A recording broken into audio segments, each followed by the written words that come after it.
ಅಂತಃಪುರದಲ್ಲಿ ಸೀತೆಯು ರಾಮನಿಗಾಗಿ ಕಾದಿದ್ದಳು. ತನ್ನ ಪತಿಗೆ ಪಟ್ಟಾಭಿಷೇಕ ಎಂದು ತಿಳಿದು ಅವಳು ಬಹಳ ಹರ್ಷದಲ್ಲಿದ್ದಳು. ಕೈಕೇಯಿ ಅರಮನೆಯಲ್ಲಿ ನಡೆದ ಘಟನೆಗಳೇನೂ ಅವಳಿಗೆ ತಿಳಿಯದು. ರಾಮನನ್ನು ನೋಡಿ ಅವಳಿಗೆ ಆಶ್ಚರ್ಯವಾಯಿತು. ಇದೇಕೆ ನನ್ನ ಪತಿ ಮಲಿನ ವಸ್ತ್ರವನ್ನೇ ಉಟ್ಟಿದ್ದಾನೆ, ಮಂಗಳ ಕಂಕಣವನ್ನು ಇನ್ನೂ ಧರಿಸಿಲ್ಲವೇಕೆ, ಮುಖದಲ್ಲಿ ಗೆಲುವೇ ಇಲ್ಲವೇಕೆ ಎಂದು ಚಿಂತಿಸತೊಡಗಿದಳು. ಆ ಬಗ್ಗೆ ಅವನನ್ನು ಪ್ರಶ್ನಿಸಿದಳು. ರಾಮ ಹೇಳಿದ, ಪ್ರಿಯೆ ಸೀತೆ, ನಿನಗೆ ಅಪ್ರಿಯವಾದ ವಾರ್ತೆಯೊಂದನ್ನು ಹೇಳಬೇಕಾಗಿದೆ. ನಾನು ಈ ದಿನ ಕಾಡಿಗೆ ಹೊರಡುವವನಿದ್ದೇನೆ. ಇನ್ನು 14 ವರ್ಷ ನಾನು ಕಾಡಿನಲ್ಲಿಯೇ ಇರುತ್ತೇನೆ. ಸೀತೆಗೆ ರಾಮನು ಹೇಳಿದ ಸಂಗತಿಯನ್ನು ನಂಬಲೇ ಆಗಲಿಲ್ಲ. ಕಾಡಿಗೆ ಏಕೆ ಎಂದು ಕೇಳಿದಳು. ಶ್ರೀರಾಮನು, ಹೌದು ಸೀತೆ, ಇದು ತಂದೆಯವರ ಆಜ್ಞೆ. ನಾನು ಕಾಡಿಗೆ ಹೋಗಬೇಕು, ಭರತನಿಗೆ ಪಟ್ಟ ಕಟ್ಟಬೇಕು ಎಂದು ನಮ್ಮ ತಾಯಿ ಕೈಕೇಯಿ ತಂದೆಯವರಿಂದ ವರ ಕೇಳಿದಳು. ಆ ಮಾತನ್ನು ನಾನು ನೆರವೇರಿಸಬೇಕಲ್ಲವೇ? ಆದುದರಿಂದ ನಾನು ಕಾಡಿಗೆ ಹೋಗಬೇಕಾಗಿದೆ. ಸೀತೆ, ನೀನು ಅರಮನೆಯಲ್ಲಿ ಜಾಗರೂಕಳಾಗಿರು. ನಮ್ಮ ತಂದೆ ತಾಯಿಗಳನ್ನು ನೋಡಿಕೊಳ್ಳುವ ಜವಾಬ್ದಾರಿ ನಿನ್ನದು. ಇನ್ನು ಮೇಲೆ ಭರತನು ರಾಜ, ಅವನಿಗೆ ಮರ್ಯಾದೆಯನ್ನು ಸಲ್ಲಿಸಬೇಕು. ನಿನ್ನ ಸಹಾಯಕ್ಕಾಗಿ ಲಕ್ಷ್ಮಣ ಇಲ್ಲಿಯೇ ಇರುತ್ತಾನೆ. 14 ವರ್ಷ ಬಹುಬೇಗ ಕಳೆದು ಹೋಗುತ್ತದೆ. ನೀನು ಚಿಂತಿಸಬೇಡ ಎಂದ. ಈಗ ಸೀತೆಗೆ ರಾಮ ಹೇಳುತ್ತಿರುವುದನ್ನು ತಮಾಷೆಯಲ್ಲ ಎಂಬುದು ಗೊತ್ತಾಯಿತು. ಒಂದು ಕ್ಷಣ ಅವಳಿಗೆ ದುಃಖವಾಯಿತು. ಆದರೂ ಕೂಡಲೇ ಆವರಿಸಿಕೊಂಡಳು. ಹಿರಿಯರ ಮಾತನ್ನು ನೆರವೇರಿಸಲು ತನ್ನ ಪತಿ ನಿಶ್ಚಯಿಸಿದ್ದಾನೆ. ಇದರಲ್ಲಿ ತಾನು ಮಾಡಬೇಕಾದುದೇನಿದೆ? ಏನಿದ್ದರೂ ಪತಿಯ ಹಾದಿಯಲ್ಲಿ ನಡೆಯಬೇಕಾದುದು ತನ್ನ ಕರ್ತವ್ಯ ಎಂದು ನಿಶ್ಚಯಿಸಿಕೊಂಡಳು. ಅವಳು ರಾಮನಿಗೆ ಹೇಳಿದಳು, ಪ್ರಭು, ನೀವು ಹೇಳಿದ ಸಂಗತಿ ತಿಳಿಯಿತು. ನೀವು ಮಾಡುತ್ತಿರುವುದು ಸರಿಯೋ ತಪ್ಪು ಎಂದು ವಿಮರ್ಶಿಸುವಷ್ಟು ದೊಡ್ಡವಳು ನಾನಲ್ಲ. ಆದರೆ ನೀವು ಕಾಡಿಗೆ ಒಬ್ಬರೇ ಹೇಗೆ ಹೋಗುವಿರಿ? ನೀವು ಕಾಡಿಗೆ ಹೋದರೆ ನಾನು ನಿಮ್ಮ ಕೈ ಹಿಡಿದವಳು, ನಿಮ್ಮ ಕಷ್ಟ ಮತ್ತು ಸುಖಗಳಲ್ಲಿ ಸಮಭಾಗಿ ಆಗಿರಬೇಕಾದವಳು. ಇಲ್ಲಿ ಅರಮನೆಯಲ್ಲಿ ಸುಖವಾಗಿರಬೇಕೇನು? ಅದಂತೂ ಖಂಡಿತ ಸಾಧ್ಯವಿಲ್ಲ. ನಾನು ನಿಮ್ಮ ಸಂಗಡ ಕಾಡಿಗೆ ಬರುತ್ತೇನೆ ಎಂದಳು. ರಾಮನಿಗೆ ಸೀತೆಯ ಮಾತು ಕೇಳಿ ಆಶ್ಚರ್ಯವಾಯಿತು. ಸೀತೆ ರಾಜಕುಮಾರಿ, ಸುಕುಮಾರಿ, ಅರಮನೆಯಲ್ಲೇ ಬೆಳೆದವಳು, ಕಷ್ಟವನ್ನು ಅರಿಯದವಳು. ಅವಳು ತನ್ನ ಜೊತೆ ಕಾಡಿಗೆ ಬರುವುದೇ? ಅವಳು ನಯವಾಗಿ ಹೇಳಿದ, ಸೀತೆ, ವನವಾಸ ಸ್ತ್ರೀಯರಿಗೆ ಸರಿ ಹೋಗುವುದಿಲ್ಲ. ಅಲ್ಲಿ ನಡೆಯಲು ರಸ್ತೆ ಇರುವುದಿಲ್ಲ. ಎಲ್ಲೆಲ್ಲೂ ಕಲ್ಲು ಮುಳ್ಳುಗಳೇ ತುಂಬಿರುತ್ತವೆ. ಕೆಲವೊಮ್ಮೆ ಹಗಲು ರಾತ್ರಿ ಬಿಸಿಲು ಮಳೆ ಎನ್ನದೆ ಓಡಾಡಬೇಕಾಗುತ್ತದೆ. ವಾಸ ಮಾಡಲು ಮನೆ ಇರುವುದಿಲ್ಲ. ಜೊತೆಗೆ ಗೆಳೆಯರಿಲ್ಲ. ಕ್ರೂರ ಮೃಗಗಳು ವಾಸಿಸುತ್ತವೆ. ಆದ್ದರಿಂದ ಇದು ನಿನಗೆ ಸರಿ ಹೋಗುವುದಿಲ್ಲ. ನೀನು ಅರಮನೆಯಲ್ಲೇ ಇರು ಎಂದ. ಸೀತೆ ಹೇಳಿದಳು, ನೀವು ಈಗ ತಾನೇ ತಂದೆಯವರ ಆಜ್ಞೆಯ ಪ್ರಕಾರ ನಿಮ್ಮ ಕರ್ತವ್ಯ ಮಾಡುತ್ತಿರುವುದಾಗಿ ಹೇಳಿದ್ದೀರಿ. ಅದರ ಬಗ್ಗೆ ನನ್ನದು ಸ್ವಲ್ಪವೂ ಅಪೇಕ್ಷಣೆ ಇಲ್ಲ. ಆದರೆ ಹೆಂಡತಿ ಎಂಬುವಳಿಗೆ ಒಂದು ಕರ್ತವ್ಯವಿದೆಯಲ್ಲವೇ? ಅವಳ ಕರ್ತವ್ಯವೆಂದರೆ ಪತಿಯನ್ನೇ ನೆರಳಿನಂತೆ ಹಿಂಬಾಲಿಸುವುದು. ನೀವಿದ್ದ ಕಡೆ ನನಗೆ ಮುಳ್ಳು ಹಾದಿಯೂ ಮೆತ್ತಗಿರುತ್ತದೆ. ನೀವು ನನ್ನ ಜೊತೆಯಲ್ಲಿ ಇದ್ದರೆ ನನಗೆ ಅದಾವ ಕ್ರೂರ ಪ್ರಾಣಿಗಳ ಭಯ? ಮರದ ನೆರಳಿದ್ದರೆ ಅದೇ ಪಾಳು, ಮಂದಿರವಿದ್ದರೆ ಅದೇ ನಮ್ಮ ಮನೆ ಆಗುತ್ತದೆ. ಈ ಬಗ್ಗೆ ಸ್ವಲ್ಪವೂ ಚಿಂತಿಸಬೇಡಿ. ಕಾಡಿನಲ್ಲಿ ಹಗಲಾದರೇನು ರಾತ್ರಿಯಾದರೇನು ಎಲ್ಲವೂ ಒಂದೇ ಅಲ್ಲವೇ? ಹಸಿವಾದಾಗ ಸಿಕ್ಕಿದುದನ್ನು ತಿನ್ನುವುದು, ನಿದ್ದೆ ಬಂದಾಗ ತೋಚಿದ ಕಡೆ ಮಲಗುವುದು, ಜಿಂಕೆ, ಮೊಲ, ಮಯೂರಗಳೊಂದೇ ಆಟವಾಡುತ್ತಾ ಸುಂದರ ವನರಾಶಿಯನ್ನು ನೋಡಿ ಆನಂದಿಸುತ್ತಾ ಇರುವುದು. ಇದಕ್ಕಿಂತ ಇನ್ನೇನು ಬೇಕು? ನನಗಂತೂ ಇದರಲ್ಲಿ ತೊಂದರೆ ಏನೂ ಕಾಣುತ್ತಿಲ್ಲ. ಅದರ ಬದಲು ನನ್ನನ್ನು ಅರಮನೆಯಲ್ಲಿ ಬಿಟ್ಟು ನೀವೊಬ್ಬರೇ ಕಾಡಿಗೇನಾದರೂ ಹೋದರೆ ನಾನಂತೂ ಜೀವಸಹಿತ ಇರಲಾರೆ. ಆದ್ದರಿಂದ ನಾನು ನಿಮ್ಮ ಜೊತೆಯೇ ಬರುತ್ತೇನೆ ಎಂದು ಹೇಳಿದಳು. ರಾಮನಿಗೆ ಸೀತೆಯು ತನ್ನ ಹಠವನ್ನು ಬಿಡಲಾರಳು ಎಂದು ಮನವರಿಕೆ ಆಯಿತು. ಅವನು ಲಕ್ಷ್ಮಣನನ್ನು ಕುರಿತು, ಲಕ್ಷ್ಮಣ, ನೀನಾದರೂ ನಿಮ್ಮ ಅತ್ತಿಗೆಗೆ ಬುದ್ಧಿ ಹೇಳು ಎಂದ. ಲಕ್ಷ್ಮಣನು, ಅಣ್ಣ, ನಾನೇ ನಿನ್ನ ಜೊತೆ ಕಾಡಿಗೆ ಬರುತ್ತಿರುವಾಗ ಅತ್ತಿಗೆಗೆ ನಾನೇನು ತಾನೇ ಹೇಳಬಲ್ಲೆ ಎಂದು ಹೇಳಿದನು. ರಾಮನು ಆಶ್ಚರ್ಯಚಕಿತನಾದ. ಏನು, ನೀನು ನನ್ನ ಜೊತೆ ಕಾಡಿಗೆ ಬರುವೆಯಾ? ಬೇಡ ಲಕ್ಷ್ಮಣ, ನೀನು ಕಾಡಿಗೆ ಬಂದು ಬಿಟ್ಟರೆ ತಂದೆ ತಾಯಿಯರನ್ನು ನೋಡಿಕೊಳ್ಳುವವರು ಯಾರು? ಕಾಡಿಗೆ ಹೋಗಬೇಕೆಂದು ಆಜ್ಞೆಯಾಗಿರುವುದು ನನಗೊಬ್ಬನಿಗೆ. ಆದ್ದರಿಂದ ನೀನೇಕೆ ವ್ಯರ್ಥ ಶ್ರಮ ಪಡಬೇಕು? ನೀನು ಕಾಡಿಗೆ ಬರಕೂಡದು ಎಂದನು. ಲಕ್ಷ್ಮಣನು, ಅಣ್ಣ, ನೀನು ಈ ಒಂದು ವಿಷಯದಲ್ಲಿ ಮಾತ್ರ ನನ್ನನ್ನು ಅಡ್ಡಿಪಡಿಸಬೇಡ. ನಾನು ನಿನ್ನನ್ನು ಬಿಟ್ಟು ಹೇಗೆ ತಾನೇ ಜೀವಿಸಬಲ್ಲೆ? ನಾವಿಬ್ಬರು ಚಿಕ್ಕಂದಿನಿಂದ ಒಟ್ಟಿಗೆ ಬೆಳೆದವರಲ್ಲವೇ? ವಿಶ್ವಾಮಿತ್ರರ ಸಂಗಡವೂ ಸಹ ನಾವಿಬ್ಬರು ಜೊತೆಯಾಗಿ ಹೋಗಿಲ್ಲವೇ? ನಾವಿಬ್ಬರು ನಾನೆಂದು ನೀನು, ನೀನೆಂದರೆ ನಾನು ಎನ್ನುವಂತೆ ಇದ್ದೇವಲ್ಲವೇ? ನನ್ನನ್ನು ಬಿಟ್ಟು ನೀನೊಬ್ಬನೇ ಕಾಡಿಗೆ ಹೋಗುವುದು ಸರಿಯಲ್ಲ. ಅತ್ತಿಗೆ ಮತ್ತು ನಿನ್ನ ಜೊತೆಯಲ್ಲಿ ನಾನು ಕಾಡಿಗೆ ಬರುತ್ತೇನೆ. ನಿಮಗೆ ದಾರಿಯಲ್ಲಿ ಅಡ್ಡಲಾದ ಮುಳ್ಳು ಕಲ್ಲುಗಳನ್ನು ತೆಗೆದು ಹಾಕುತ್ತೇನೆ. ಪರ್ಣಕುಟೀರವನ್ನು ಸಿದ್ಧಪಡಿಸುತ್ತೇನೆ. ಪ್ರಾಣಿಗಳನ್ನು ಬೇಟೆಯಾಡುತ್ತೇನೆ. ನೀವು ಮಲಗಿದಾಗ ನಾನು ಎಚ್ಚರವಾಗಿದ್ದು ಕಾವಲಿರುತ್ತೇನೆ. ನಿಮ್ಮ ಊಟ ಪಾನೀಯಗಳನ್ನು ಸಿದ್ಧಪಡಿಸುತ್ತೇನೆ. ಈ ರೀತಿಯಲ್ಲಿ ಸದಾ ನಿಮ್ಮ ಸೇವೆ ಮಾಡುತ್ತೇನೆ. ಅಣ್ಣ, ನೀನು ಖಂಡಿತ ಅಡ್ಡಿ ಮಾಡಬಾರದು. ಭರತ ಶತ್ರುಘ್ನರು ತಂದೆ ತಾಯಿಗಳನ್ನು ನೋಡಿಕೊಳ್ಳುತ್ತಾರೆ. ಆದ್ದರಿಂದ ಈ ಬಗ್ಗೆ ಚಿಂತಿಸಬೇಡ ಎಂದನು. ರಾಮನು ನೀನೇನು ತಾನೇ ಮಾಡಿಯಾನು? ಮೌನವಾಗಿಯೇ ತನ್ನ ಸಮ್ಮತಿಯನ್ನು ಕೊಟ್ಟನು. ಮೂವರು ಪ್ರಯಾಣಕ್ಕೆ ಸಿದ್ಧರಾದರು. ಶ್ರೀರಾಮ, ಸೀತೆ, ಲಕ್ಷ್ಮಣರು ಕಾಡಿಗೆ ಹೋಗುವುದು ನಿಶ್ಚಯವಾಯಿತು.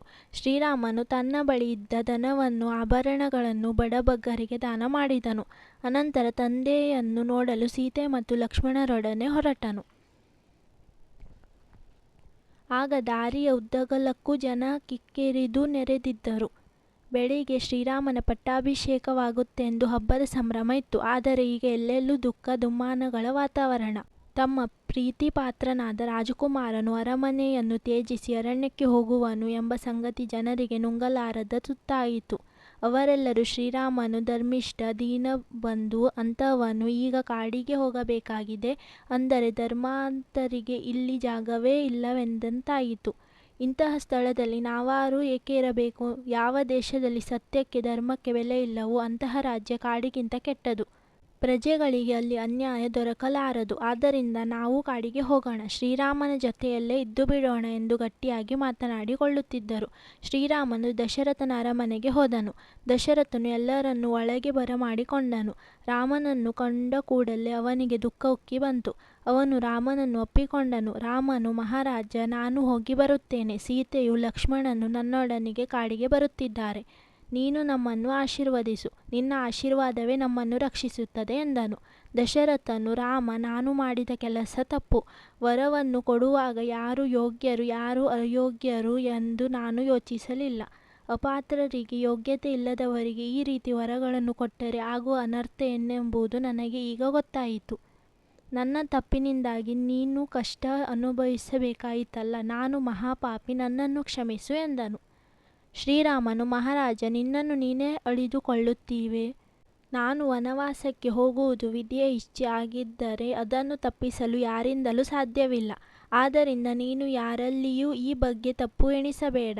ಅದೂ ಅಲ್ಲದೆ ಕಾಡಿಗೆ ಹೋಗಲು ನನಗೆ ಕೊಂಚವೂ ದುಃಖವಿಲ್ಲ. ನನಗೆ ಅತ್ಯಂತ ಪ್ರೀತಿಪಾತ್ರರಾದ ಸೀತೆಯು, ಲಕ್ಷ್ಮಣನು, ನನ್ನ ಸಂಗಡವೇ ಇರುವವರೆಲ್ಲ ವಿಶ್ವಾಮಿತ್ರರೊಡನೆ ಕಾಡಿನಲ್ಲಿ ಓಡಾಡಿರುವ ನನಗೆ ವನವಾಸವೆಂದರೆ ದೊಡ್ಡ ಆಕರ್ಷಣೆಯೇ ಆಗಿಬಿಟ್ಟಿದೆ. ಆದ್ದರಿಂದ ನೀನು ಕೊಂಚವೂ ಚಿಂತಿಸದೆ ನಮ್ಮನ್ನು ಆಶೀರ್ವದಿಸಿ ನಗುನಗುತ್ತಾ ಬೀಳ್ಕೊಡು ಎಂದನು. ದಶರಥನು, ಮಗು, ಹೋಗಿ ಬಾ.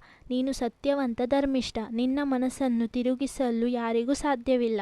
ನಿಮಗೆ ಅರಣ್ಯದಲ್ಲಿ ಯಾವುದೇ ತೊಂದರೆಗಳು ಬಾರದೇ ಇರದೆ ದೇವತೆಗಳು ನಿಮ್ಮನ್ನು ಸದಾ ಕಾಪಾಡಲಿ ಎಂದು ಹಾರೈಸಿದನು. ಈ ಎಲ್ಲವನ್ನು ಮೌನದಿಂದ ವೀಕ್ಷಿಸುತ್ತಿದ್ದ ಪ್ರಧಾನಮಂತ್ರಿ ಸುಮಂತ್ರನು ಕೈಕೆಯನ್ನು ಕುರಿತು, ತಾಯಿ, ವಯಸ್ಸಿನಿಂದ ಹಿರಿಯವನಾಗಿ ನಾನು ಒಂದು ಮಾತು ಹೇಳುವೆ. ದಯವಿಟ್ಟು ತಪ್ಪು ತಿಳಿಯಬೇಡಿ. ಈಗ ನಡೆಯುತ್ತಿರುವ ಪ್ರಸಂಗ ಇಕ್ಷ್ವಾಕು ವಂಶಕ್ಕೆ ಶೋಭೆ ತರುವಂತಹುದಲ್ಲ. ನಿಮ್ಮ ಸ್ವಾರ್ಥದಿಂದ ಇತರರಿಗೆ ಕೆಡಕು ಎಣಿಸಿದರೆ ಅದರ ಭೀಕರ ಪರಿಣಾಮವನ್ನು ಎಲ್ಲರೂ ಅನುಭವಿಸಬೇಕಾಗುತ್ತದೆ. ಆದ್ದರಿಂದ ದಯವಿಟ್ಟು ಹಠ ಮಾಡಬೇಡಿ. ಈಗಲಾದರೂ ಆಗಬಹುದಾದ ಅನಾಹುತಗಳನ್ನು ತಪ್ಪಿಸಿ ಎಂದು ಪ್ರಾರ್ಥಿಸಿಕೊಂಡನು. ಆದರೆ ಕೈಕೆಯು ಯಾರ ಮಾತನ್ನು ಕೇಳುವ ಸ್ಥಿತಿಯಲ್ಲಿರಲಿಲ್ಲ. ಅವಳು, ನನಗೆ ಯಾರ ಬುದ್ಧಿವಾದವೂ ಬೇಕಾಗಿಲ್ಲ ಎಂದು ಬಿಟ್ಟಳು. ಆಗ ದಶರಥನು ಬಹಳ ಕಠೋರತೆಯನ್ನು ತಾಳಲಾರದೆ, ರಾಮ, ಇನ್ನು ನಾನು ಈ ರಾಜ್ಯದಲ್ಲಿರಲಾರೆ. ನಾನು ಸಹ ಕಾಡಿಗೆ ಬಂದು ಬಿಡುತ್ತೇನೆ. ನನ್ನ ಪರಿವಾರವು ನಿನ್ನ ಹಿಂದೆಯೇ ಬರುತ್ತದೆ. ನಮಗೆ ಬೇಕಾದ ವಸ್ತುಗಳನ್ನು, ಸಾಮಗ್ರಿಗಳನ್ನು, ಸೈನ್ಯವನ್ನು, ಗೋವುಗಳನ್ನು ತೆಗೆದುಕೊಂಡು ನಾವು ಕಾಡಿಗೆ ಹೊರಟು ಹೋಗೋಣ. ಅಲ್ಲಿಯೇ ಬೇರೊಂದು ರಾಜ್ಯವನ್ನು ಕಟ್ಟಿಕೊಂಡು ವಾಸ ಮಾಡೋಣ. ಜನರಿಲ್ಲದೆ ಹಾಳು ಸುರಿಯುವ ಇಲ್ಲಿ ಕೈಕೆ ತನ್ನ ಮಗನೊಡನೆ ಸುಖವಾಗಿರಲಿ ಎಂದಳು. ರಾಮನು, ಮಹಾರಾಜ, ನಾನು ಅರಣ್ಯಕ್ಕೆ ಸೀತೆ ಮತ್ತು ಲಕ್ಷ್ಮಣರನ್ನು ಮಾತ್ರ ಕರೆದುಕೊಂಡು ಹೋಗುತ್ತಿದ್ದೇನೆ. ನೀವು ಯಾರೂ ನನ್ನೊಡನೆ ಬರಬಾರದು. ನೀವಾದರೂ ಆಡಿದ ಮಾತಿಗೆ ತಪ್ಪುವುದೇಕೆ? ಕೊಟ್ಟ ವರವನ್ನು ಇಲ್ಲವೆನ್ನುವುದೇಕೆ? ಕೆಟ್ಟ ಹೆಸರು ಗಳಿಸುವುದೇಕೆ? ನೀವೆಲ್ಲರೂ ಅಯೋಧ್ಯೆಯಲ್ಲಿ ಇರಿ. ಭರತನಿಗೆ ಪಟ್ಟಾಭಿಷೇಕ ಮಾಡಿ. ಅವನು ಧರ್ಮಾತ್ಮ, ನೀತಿವಂತ, ನ್ಯಾಯ ಅನ್ಯಾಯಗಳ ವಿವೇಚನೆ ಉಳ್ಳವನು. ಅವನು ಧರ್ಮದಿಂದ ರಾಜ್ಯವಾಳುತ್ತಾನೆ. ನೀವೆಲ್ಲರೂ ಅವನಿಗೆ ಸಂಪೂರ್ಣ ಸಹಕಾರ ನೀಡಬೇಕು ಎಂದನು. ಅನಂತರ ರಾಮ, ಸೀತೆ, ಲಕ್ಷ್ಮಣರು ನಾರುಮಡಿಯನ್ನುಟ್ಟರು. ಆಗ ದಶರಥನು ಸೀತೆ ನಾರುಮಡಿಯನ್ನು ಉಡಕೂಡದು ಎಂದು ಖಡಾಖಂಡಿತವಾಗಿ ಹೇಳಿಬಿಟ್ಟ. ಕೋಶಾಧಿಕಾರಿಯನ್ನು ಕರೆದು ಸೀತೆಗೆ 14 ವರ್ಷಗಳಿಗೆ ಬೇಕಾದಷ್ಟು ವಸ್ತ್ರಗಳನ್ನು, ಆಭರಣಗಳನ್ನು ತಂದುಕೊಡಿ ಎಂದು ಆಜ್ಞಾಪಿಸಿದನು. ಸೀತೆಯು ದಶರಥನ ಅಪೇಕ್ಷೆಯಂತೆ ಹೊಸ ವಸ್ತ್ರಗಳನ್ನು ಉಟ್ಟು ಆಭರಣಗಳನ್ನು ತೊಟ್ಟುಕೊಂಡಳು. ಶ್ರೀರಾಮ, ಸೀತೆ, ಲಕ್ಷ್ಮಣರು ರಥವನ್ನೇರಿ ಅರಣ್ಯದ ಕಡೆ ಪ್ರಯಾಣ ಬೆಳೆಸಿದರು. ಮಹಾಮಂತ್ರಿ ಸುಮಂತ್ರನೇ ಅವರ ರಥದ ಸಾರಥಿಯಾದನು. ಪುರಜನರಿಗೆ ದುಃಖೋದ್ವೇಗವನ್ನು ತಡೆದುಕೊಳ್ಳಲಾಗಲಿಲ್ಲ. ಅವರು ಶ್ರೀರಾಮನ ಹಿಂದೆಯೇ ಓಡಿದರು. ರಥವು ಎಷ್ಟೇ ವೇಗವಾಗಿ ಹೋದರೂ ಪುರಜನರು ಅಷ್ಟೇ ವೇಗದಿಂದ ಅದನ್ನು ಹಿಂಬಾಲಿಸಿದರು. ಶ್ರೀರಾಮ, ನಮ್ಮನ್ನು ಬಿಟ್ಟು ಹೋಗಬೇಡ, ನೀನಿಲ್ಲದೆ ಅಯೋಧ್ಯೆ ನಮಗೆ ಬೇಡ. ನಾವು ನಿಮ್ಮ ಸಂಗಡ ಬರುತ್ತೇವೆ, ನಿಮ್ಮೊಡನೆ ಅರಣ್ಯದಲ್ಲಿ ವಾಸಿಸುತ್ತೇವೆ ಎಂದು ಅವರು ಮೊರೆ ಇಡಿದರು. ಅವರ ವಿಶ್ವಾಸ, ಅಭಿಮಾನಗಳನ್ನು ಕಂಡು ಶ್ರೀರಾಮನ ಹೃದಯ ತುಂಬಿ ಬಂತು. ಅವನು ಸುಮಂತ್ರನಿಗೆ ರಥವನ್ನು ನಿಲ್ಲಿಸುವಂತೆ ಹೇಳಿದನು. ರಥವು ನಿಂತ ನಂತರ ಅವನು ಕೆಳಗಿಳಿದು, ಪುರಜನರೇ, ನಿಮ್ಮ ಅಭಿಮಾನ ನನ್ನ ಹೃದಯವನ್ನು ಸೂರೆಗೊಂಡಿದೆ. ಆದರೂ ನೀವು ಮಾಡುತ್ತಿರುವುದು ಸರಿಯಲ್ಲ. ಅಯೋಧ್ಯೆಯಲ್ಲಿ ವೃದ್ಧರಾಜ ದಶರಥನಿದ್ದಾನೆ. ಕೌಸಲ್ಯೆ, ಸುಮಿತ್ರೆಯರು ಘೋರ ದುಃಖದಲ್ಲಿದ್ದಾರೆ. ದಯವಿಟ್ಟು ನೀವು ಅಯೋಧ್ಯೆಗೆ ಹಿಂದಿರುಗಿ ಅವರೆಲ್ಲರೂ ಸಮಾಧಾನ ಪಡಿಸಿ.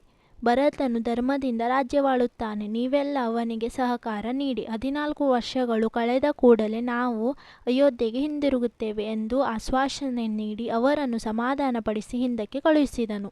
ಶ್ರೀರಾಮ, ಸೀತೆ, ಲಕ್ಷ್ಮಣರಿಂದ ವಿಹೀನವಾದ ಅಯೋಧ್ಯೆಯಲ್ಲಿ ದುಃಖದ ಕಾರ್ಮೋಡಗಳು ಕವಿದವು. ಎತ್ತ ನೋಡಿದರೂ ಪುರಜನರು ದುಃಖದಿಂದ ಬಿಕ್ಕಿ ಬಿಕ್ಕಿ ಅಳುತ್ತಿದ್ದರು. ಅಂದು ಯಾರೂ ಆಹಾರ ತೆಗೆದುಕೊಳ್ಳಲಿಲ್ಲ, ನಿದ್ದೆ ಮಾಡಲಿಲ್ಲ. ಎಂತಹ ಧರ್ಮಾತ್ಮನನ್ನು ಕಾಡಿಗೆ ಕಳುಹಿಸಿಬಿಟ್ಟೆವಲ್ಲ, ಇಂತಹ ಅಧರ್ಮ ಕಾರ್ಯ ನಡೆದಿರುವ ಅಯೋಧ್ಯೆಯ ಗತಿಯೇನು? ನಮ್ಮ ಕೋಸಲ ರಾಜ್ಯವು ಸುಭಿಕ್ಷವಾಗಿರುವುದೇ? ಧರ್ಮ ಉಳಿಯುವುದೇ? ದೇವತೆಗಳು ನಮ್ಮನ್ನು ರಕ್ಷಿಸುವವರೇ? ಕಾಲಕಾಲಕ್ಕೆ ಮಳೆ ಬೆಳೆಗಳು ಆಗುವುದೇ? ಮೂಕ ಪ್ರಾಣಿಗಳಿಗೆ ಮೇವು ಸಿಗುವುದೇ ಎಂದು ದುಃಖಿಸುತ್ತಾ ಇದ್ದರು. ಅರಮನೆಯಂತೂ ಸ್ಮಶಾನ ಸಮಾನವಾಗಿತ್ತು. ದಶರಥ ದುಃಖವನ್ನು ವರ್ಣಿಸಲೇ ಅಸಾಧ್ಯ. ಒಂದು ಸಲ ಶ್ರೀರಾಮನ ಸದ್ಗುಣಗಳನ್ನು ನೆನೆದು ಕಣ್ಣೀರು ಇಡುತ್ತಿದ್ದನು. ಮತ್ತೊಮ್ಮೆ ತಾನು ಮಾಡಿದ ತಪ್ಪಿಗಾಗಿ ತಲೆ ಚಚ್ಚಿಕೊಳ್ಳುತ್ತಿದ್ದನು. ಇನ್ನೊಮ್ಮೆ ಕೈಕೆಯ ನೀಚ ಬುದ್ಧಿಯನ್ನು ಕ್ರೂರವಾದ ಶಾಪ ಕೊಡುವನು. ತನ್ನ ಪೂರ್ವಜನ್ಮದ ಕರ್ಮವನ್ನು ಅಳೆಯುತ್ತಾ ಅಡಿಗಡಿಗೆ ಮೂರ್ಛೆ ಹೋಗುವನು. ಕೌಸಲ್ಯೆಯಂತೂ ದುಃಖದಿಂದ ಕಂಗೆಟ್ಟು ಹೋಗಿದ್ದಳು. ರಾಮನ ಬಾಲ್ಯವನ್ನು, ಅವನ ಆಟ ಪಾಠಗಳನ್ನು ಮತ್ತೆ ಮತ್ತೆ ನೆನಪಿಸಿಕೊಂಡು ಅವಳ ಕಣ್ಣೀರು ಕೋಡಿಯಾಗಿ ಹರಿಯಿತು. ತನ್ನ ಸವತಿಯೇ ತನ್ನ ಮಗನನ್ನು ಕಾಡಿಗೆ ಅಟ್ಟಿದ್ದನ್ನು ಕಂಡು ಅವಳ ದುಃಖ ಇಮ್ಮಡಿಯಾಯಿತು. ನನ್ನ ಕಂದ ಕಾಡಿಗೆ ಅಲೆದಾಡಿಕೊಂಡು ಗಡ್ಡೆ ಗೆಣಸುಗಳನ್ನು ತಿನ್ನಬೇಕಲ್ಲ, ಪಾಪ ಸುಕುಮಾರಿ ಸೀತೆ ಈ ಕಷ್ಟಗಳನ್ನು ಹೇಗೆ ಸಹಿಸಿಕೊಳ್ಳುತ್ತಾಳೆ? ಇವರಿಗೆ ಹೇಗೆ ಕಷ್ಟ ಬರಲು ಕಾರಣವೇನು? ನಾನು ಯಾವ ಜನ್ಮದಲ್ಲಿ ಯಾರಿಗೆ ಏನು ಕೆಟ್ಟದ್ದು ಮಾಡಿದ್ದೇನೋ ಎಂದು ಪ್ರಲಾಪಿಸಿದಳು. ಸುಮಿತ್ರೆಯು ಲಕ್ಷ್ಮಣನ ವಿರಹದಿಂದ ಕಂಗೆಟ್ಟಿದ್ದಳು. ಆದರೂ ಇದ್ದುದರಲ್ಲಿ ಸಮಾಧಾನ ತಂದುಕೊಂಡಳು. ಕೌಸಲ್ಯೆಯನ್ನು ಸಂತೈಸಲು ಯತ್ನಿಸಿದಳು.